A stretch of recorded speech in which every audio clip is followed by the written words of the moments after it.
Every betrayal begins quietly. A longer pause, a different perfume, a phone turned slightly away. At House of Second Lives, we tell slow-burn relationship dramas about love, deception, and what happens when trust breaks. Because when one life falls apart, another one begins. Welcome to House of Second Lives. I knew about the affair before she realized she was having one. That's the part no one expects. Most men find out through messages, hotel receipts, or mistakes. I found out through silence, through small changes in routine, through a different perfume, through the way she started measuring my reactions. My name is Daniel Hart. I've built my life around control. And the night my wife began living a second life, she thought I wasn't watching. She was wrong. I never had to raise my voice. That's what Melissa used to tell people about me in the early years of our marriage. He's not intimidating, she would say with a small smile. He's just steady. Steady. It's a compliment that sounds solid but carries something else underneath it. Steady means controlled, measured, predictable. It means you don't swing too high or fall too low. It means you are safe. And safe over time can start to feel like still water. My name is Daniel Hart. I'm 38 years old. Former military logistics officer. For 9 years, I specialized in movement, infrastructure, containment. My job was to anticipate problems before they surfaced. I learned early that chaos isn't loud at first. It whispers. It shifts a detail. It nudges a pattern slightly off-center. Now I work in compliance operations for a private infrastructure firm. It's quieter work, but the principle is the same. Systems either remain stable or they decay. There is no middle ground. Marriage, I believed, was a system. You build it correctly, maintain it consistently, and remove threats before they spread. Melissa and I had been married 12 years. We met when she was 24 and I was 26. She worked at an art gallery downtown, and I had just returned from my second overseas rotation. She was standing alone during a private exhibition, staring at a canvas that looked like someone had thrown paint at it in frustration. I asked her what she saw. She said she saw someone trying to break out of a cage. I told her it looked contained to me. She laughed at that, said I must see cages everywhere. Maybe I did. In those early years, she liked that I didn't chase her emotionally. I listened more than I spoke. When other men tried to impress her with noise and exaggeration, I gave her quiet focus. When she asked what I was thinking, I told her the truth. And when she told me her fears, I didn't dismiss them or dramatize them. I assessed them. She used to tell me she felt anchored with me, that I made the world feel less chaotic. Back then, that was enough. We built our life deliberately. No impulsive moves, no dramatic risks. We saved for a house, bought one in a suburb with tree-lined streets and neighbors who waved but didn't pry. We furnished it minimally, clean lines, neutral colors. She said it felt like a blank canvas. We hosted dinners occasionally. People always commented on how calm our house felt, how balanced we seemed as a couple. We didn't fight in public. We didn't flirt with other people. We didn't overshare. Solid. Solid things crack quietly. The shift didn't begin with him. It began with absence. Not physical absence. Emotional drift. Melissa began spending longer hours at the gallery, more late events, more exhibitions, more private showings that required her creative input. I didn't question it. Ambition isn't a threat, but ambition can become hunger, and hunger doesn't always stay professional. I noticed the perfume first. Subtle. Warmer. something with spice in it instead of the light floral scent she'd worn for years. When I mentioned it, she smiled and said she wanted something different. Different. Then came the gym. She had always gone 3 times a week. 40 minutes, structured, consistent. Suddenly she was staying 90 minutes, sometimes 2 hours. She said she'd added yoga, said she liked how it cleared her head. Her phone started tilting away from me when she texted. Not dramatically, just angled slightly toward her body. When I entered a room, sometimes she would flip it face down. None of these things mean betrayal, but they mean deviation. And deviation is the beginning of every collapse. She told me about Adrian the night they met. That's important. She came home energized, talking faster than usual, her eyes brighter. She told me she'd met a writer at a cafe near the gallery, recently divorced, working on a novel, intense in a way she described as magnetic. His name was Adrian Keller. She said he asked her what she wanted out of life. Not what she needed, not what she had, what she wanted. That question lingered with her. It lingered longer than she realized. From her perspective, it wasn't attraction at first. It was stimulation, conversation that felt electric instead of familiar. Adrian listened with his entire body. He leaned in, maintained eye contact, touched her wrist lightly when emphasizing a point. He laughed without restraint. He told her she had depth most people didn't see. Melissa had always craved being seen. In the beginning of our marriage, I saw her constantly. I asked her about her thoughts, her fears, her dreams. Over time, I stopped asking because I thought I already knew the answers. That was my mistake. The first time she met Adrian for coffee again, she told herself it was harmless. She was married, he was divorced. Adults can have friends. But the second meeting ran longer. They talked about dissatisfaction, about the way routine can feel like erosion, about the difference between safety and aliveness. Adrian told her suburbia felt like sedation. He said she didn't look sedated. She laughed at that. That night she came home glowing, not guilty, not defensive, just alive. I watched it happen in real time. I said nothing. The affair did not begin with sex. It began with validation. He asked her questions I had stopped asking. He leaned closer than I would have. He held eye contact a second longer than necessary. The first time their knees touched under the cafe table, she felt electricity. She didn't pull away immediately. That delay is always the first crack. 3 weeks after meeting him, she bought red lipstick. She hadn't worn red in 8 years. She stood in front of the bathroom mirror, applying it carefully, then blotting it, then reapplying it. When she walked into the bedroom and asked how she looked, I said, "Beautiful." I meant it. The night she told me she was going to dinner with friends, she paused at the doorway and told me not to wait up. I nodded and told her to have fun. I don't wait up. But that night I sat in the dark living room long after 10, long after 11. The house was silent except for the hum of the refrigerator and distant cars passing on wet pavement. Rain had started around midnight. She came home just after 1. She moved differently, carefully. People who have done nothing wrong move normally. People who have crossed a line move carefully.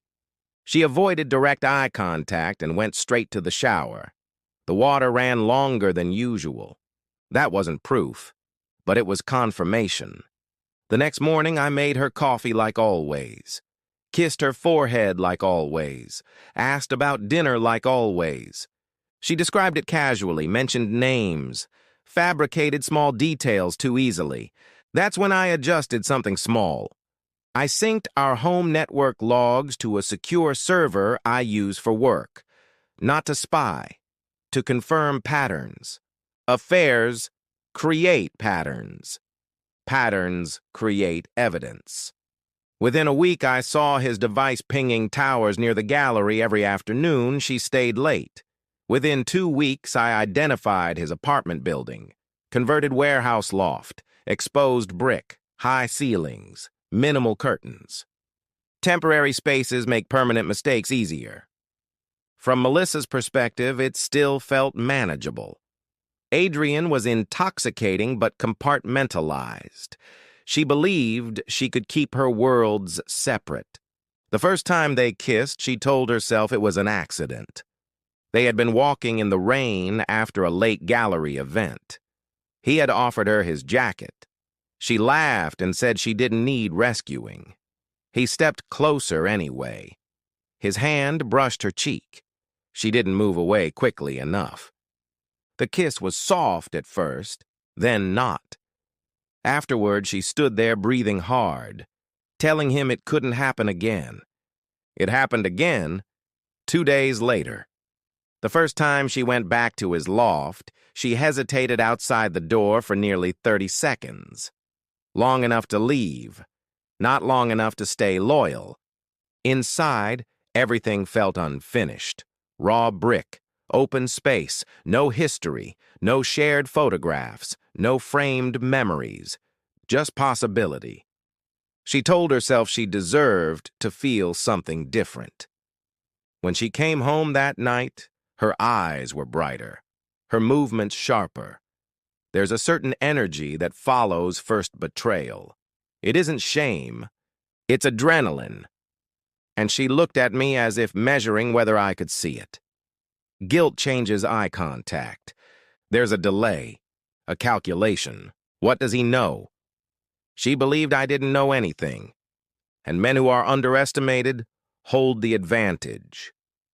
At first, Adrian believed he was in control. That's how men like him always begin. He had been divorced less than a year. 8 months since the paperwork finalized.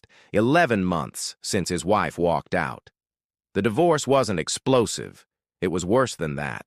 It was quiet, mutually exhausted. The kind of ending that leaves a man staring at walls at 3 in the morning, wondering when everything started slipping. Melissa didn't know she was walking into unfinished grief.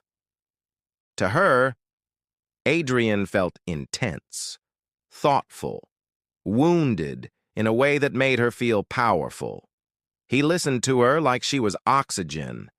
He remembered details I hadn't asked about in years, the way she used to want to open her own gallery. The way she once said she felt like she was shrinking inside predictability. He told her she wasn't shrinking. He told her she was being contained. She didn't realize how ironic that word was. The second time she stayed overnight at his loft, she told herself she wouldn't. She planned to leave by midnight, but midnight turned into 1. 1 turned into 2. At some point, she stopped watching the clock. Adrian didn't rush her. That was part of his skill. He made everything feel chosen. He would step back just enough to let her lean in. He would pull away just enough to let her chase. The power exchange felt intoxicating. When she finally came home that night, the sun was already beginning to lighten the horizon. She moved quietly through the hallway, slipped off her heels near the door, and stood still for a moment listening. I was already awake, sitting at the kitchen island. Coffee poured. Not angry, not accusatory, just present. She startled slightly when she saw me. "You're up early," she said. "Couldn't sleep," I replied. That was true. She leaned in to kiss my cheek. I let her. Her perfume was different now when mixed with something else. People think betrayal smells metaphorical. It doesn't. It smells literal. I said nothing, because here's something most people misunderstand about men like me. We do not confront until we understand the full perimeter. Emotion before intelligence is weakness. Over the next 3 weeks, I mapped the rhythm of their contact.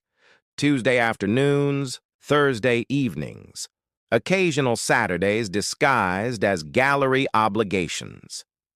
Adrian's financial behavior began shifting. Dinner reservations grew more expensive. Wine purchases increased. Ride shares late at night, small indulgences meant to signal importance. He wasn't just sleeping with her. He was investing in the idea of her. That's when I realized the real risk wasn't the affair. It was attachment.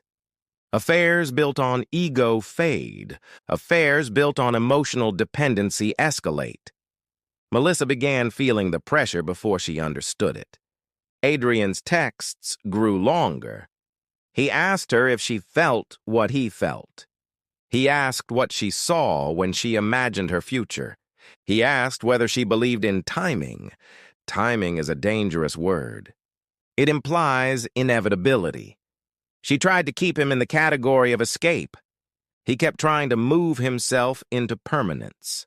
One afternoon at his loft, he asked what I was like. She described me carefully. Calm, reliable, structured. He smiled and said that sounded like someone who had stopped evolving. She didn't defend me. That silence fed him. The first time he said he thought she was falling in love with him, she laughed nervously. "Don't do that," she said. "Do what?" he asked. "Make it bigger than it is." He looked at her in a way that made her uneasy. "What is it then, Melissa?" She didn't answer directly, and that non-answer told him more than a confession would have. Meanwhile, I ran a deeper profile. No criminal history, no restraining orders. But 2 previous partners had filed temporary civil complaints that were later withdrawn. Nothing substantial, but enough to suggest emotional volatility. His employment was inconsistent. Freelance writing, consulting gigs, unstable income. Men who lack financial stability often anchor themselves emotionally instead. Melissa was becoming his anchor. That meant if she pulled away, he would destabilize. And destabilized men make irrational choices. One evening, she tried to slow things down. She told him they needed space, that it was becoming complicated. He agreed immediately. Too quickly. Agreement without acceptance is temporary. That same night, his phone pinged a tower near our neighborhood at 10:42 p.m. He parked 2 streets over, sat there for nearly 40 minutes. Engine off, lights off, watching. He didn't know I had installed a secondary camera system months earlier after a minor neighborhood break-in. I saw his silhouette in the driver's seat, head tilted slightly forward, observing the house. Not aggressively, curiously. That's when the calculation changed. Up until that moment, this had been a marital breach. Now, it was a perimeter breach. The next morning, I mentioned something simple over breakfast. "If you ever feel unsafe, tell me." She looked confused. "Why would I feel unsafe?" I held her gaze for just a second longer than usual, because sometimes people misjudge the stability of others. She searched my face, trying to determine whether that sentence carried weight. It did. She just didn't understand how much. Adrian's messages shifted tone the following week. Less poetic, more urgent. He asked why she seemed distant. He asked if I suspected anything. He asked if she ever imagined leaving. She said no. He asked if she loved me. That question lingered longer than she expected. She answered yes. He didn't reply for nearly an hour. Then he sent a single message. "We'll see." Those 2 words told me everything I needed to know. He wasn't stepping back. He was repositioning. And unstable men who feel replaced don't retreat quietly. They escalate. Melissa sensed it too, though she didn't articulate it. When she left his loft one evening, she felt something different in the air. Not romance, pressure. He held her a little too tightly, kissed her a little too long, watched her walk to her car with an intensity that felt possessive. She drove home unsettled, and that unsettled feeling followed her into our bedroom. She lay beside me in the dark, listening to my breathing, trying to convince herself she was in control. She wasn't. Neither of them were. Because the moment he parked across from our house, the situation shifted from emotional betrayal to structural instability. And instability demands correction. 3 nights later, Adrian returned. This time closer, directly across the street. Engine running, lights off, watching. He didn't know I was watching back. He didn't know I had already decided to meet him. He didn't know that men like me don't compete. We contain. And part 1 ends not with anger, not with confrontation, but with decision. Because the following week I would walk into a cafe downtown, sit across from Adrian Keller, and introduce myself. She thought she could balance 2 lives. Adrian thought he was becoming the center of hers. Neither of them realized the same thing. I was done observing. In part 2, I sit across from the man who believes he's winning, and I let him talk. And when a man talks long enough, he reveals exactly where he's weak. Part 2 drops in 48 hours, and trust me, you won't want to miss what happens next.